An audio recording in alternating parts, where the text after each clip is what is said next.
Folks, it's less than 3 hours until the match kicks off against Motherwell, but you know what? Content up is more important than no content up.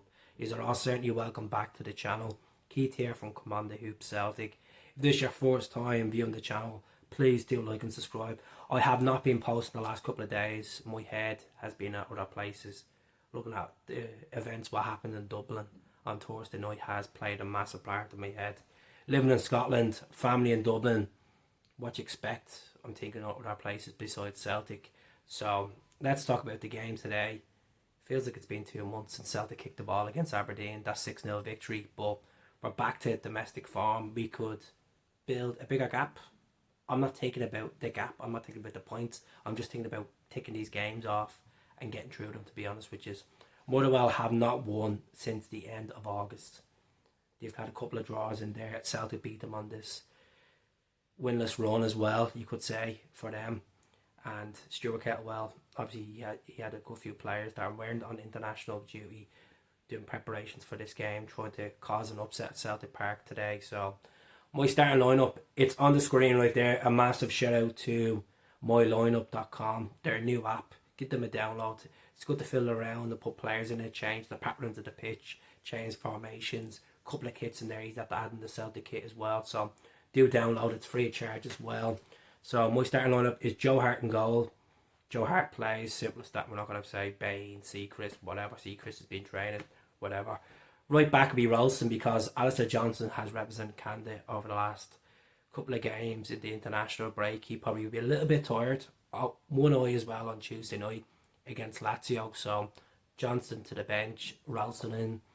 Left back would have to be Greg Taylor. I know he played for Scotland over the international break as well. Greg Taylor. Carter Vickers, he played for America as well. Our team's full of internationals, but Carter Vickers has to play because he keeps that defence together.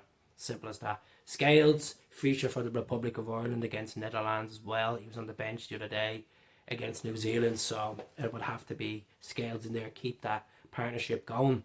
McGregor plays, O'Reilly plays, Turnbull plays. The reason why I'm going with Turnbull, his contract is up in the air. Some people want to keep him on, some people don't think he's good enough. Against his former club, you stick him in there. His stats are pretty good. He's been scoring the last couple of games as well, and you know he comes off the bench, he makes an impact. So Turnbull plays. I know we have Bernardo, we have Aldin Home that could play as well, but I go with Turnbull for this one. You can bring Home on or Bernardo on. Right wing is Yang. Yang's obviously coming off a bit of confidence with the last match day, scoring his first goal for Celtic. Left wing would be Palmer. Now, I would have not signed Palmer because I didn't realise Palmer was actually suspended for the Lazio game. I would have went with Mikey Johnson originally, only because Palmer's suspended. We go for Palmer today. He might be a bit tired playing for Honduras. You know, he played for Honduras against Mexico in both legs in the Nations League. So let's see what happens with regards to that. Hopefully he does play. Coming off a good assist as well, but it's unfortunate for his country to lose in penalties to Mexico in the Azteca. Up front is O.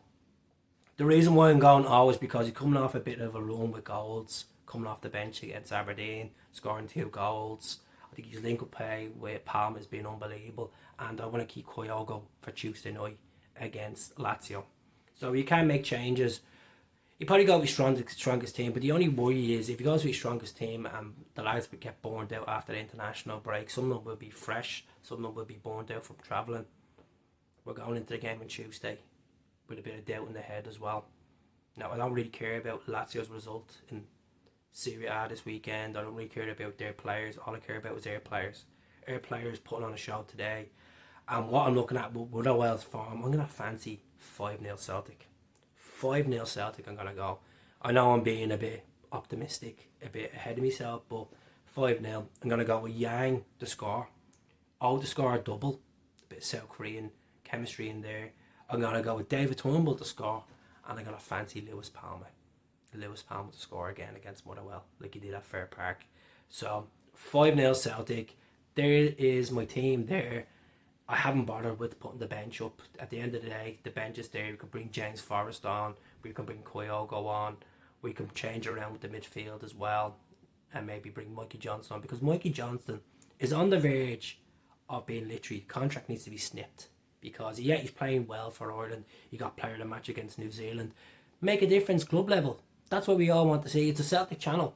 We want to see Mikey Johnston play, but at the moment there's being more consistent players ahead of him in the pecking order. So let us see what happens. Comment below. I shall speak to you.